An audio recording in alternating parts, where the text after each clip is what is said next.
cystic fibrosis. I know this because he's my cousin.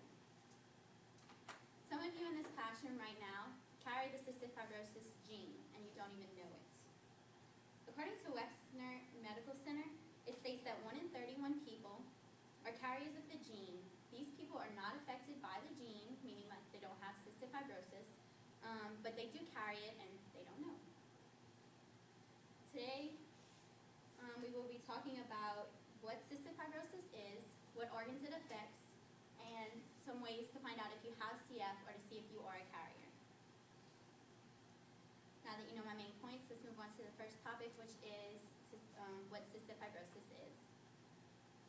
Cystic fibrosis is an inherited disease of the secretory gland. These glands include the ones that we sweat out of and our mucus glands. The Cystic Fibrosis Foundation says that CF is an inherited chronic disease on chromosome 7. It's inherited means you get it from both parents.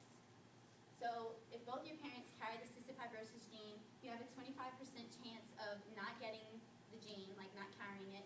You have a 50% chance of carrying the gene, and you have a 25% chance of actually having cystic fibrosis. And that's what happened in my cousin's state. He got it. The mortality rate for people with cystic fibrosis right now is in the early 30s. It used to be much lower, but now with medicine and more research, they have lived longer lives. Now that we know what cystic fibrosis is, let's move on to what organs it affects. According to the National Heart, Lung, and Blood Institute, cystic fibrosis affects the lungs, the pancreas, the liver, the intestines, and the sinuses, and the sex organs. We will only talk about a few today. Cystic fibrosis clogs the lungs and leads to lung-damaging infections. Most of the children die from lung infections because they get sick with something else and their immune system's really down, and they catch like pneumonia and they end up dying. According to Boston's Children's Hospital, mostly teens and young adults have double lung transplants before they're 20 years old. The pancreas is another thing affected by cystic fibrosis. It stops the absorption of the food and the nutrients that our body normally would just absorb.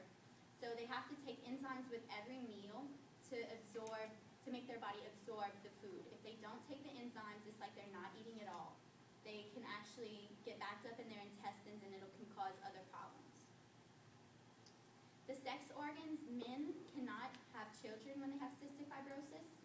Women, on the other hand, their fertility just decreases. They still can have children.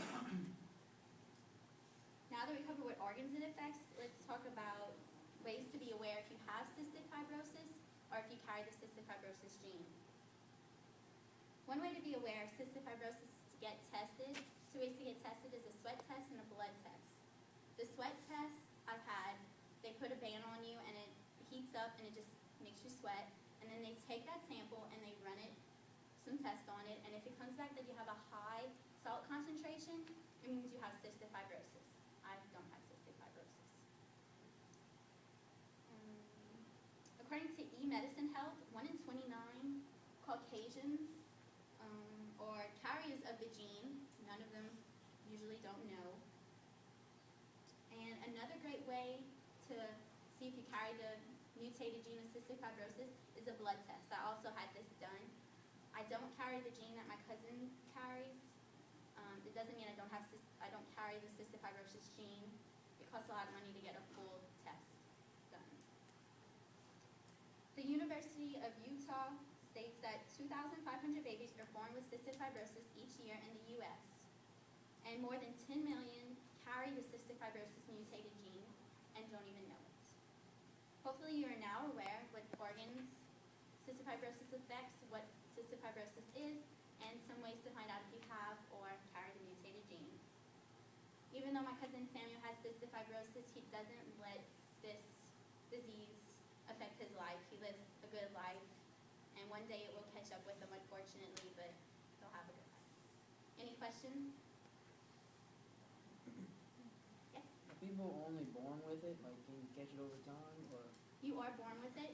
Most of the time, it's right when you're born, like with my cousin Samuel, we didn't notice the effects that he had, the side effects that he had until he was about like 2 years old. But now babies are tested as soon as they're born to see if they have cystic fibrosis because so many people don't find out till later, and by then they get really sick and it's sometimes too late.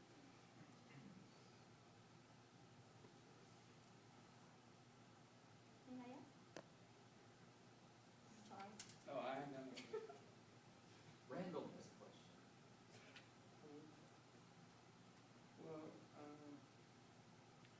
Well, how old did you say your cousin was when you had it? He was about 2 or 3 years old when they figured out that he had cystic fibrosis. Did the symptoms really start to show this time? Or Yeah. did it gradually increase? It was from him as a baby. We just didn't notice it. Normally they're born with puffy fingers, like their fingers are obviously puffy, or they like when they get a little older and they can choose what they want to eat. Like my cousin was dipping crackers in ketchup because he needed salt. He wasn't getting enough salt in his body, so that's how they figured it out. Anybody else? Are there any foundations to raise money for the disease? The Cystic Fibrosis Foundation. Every year they have a CF walk in Thibodeau.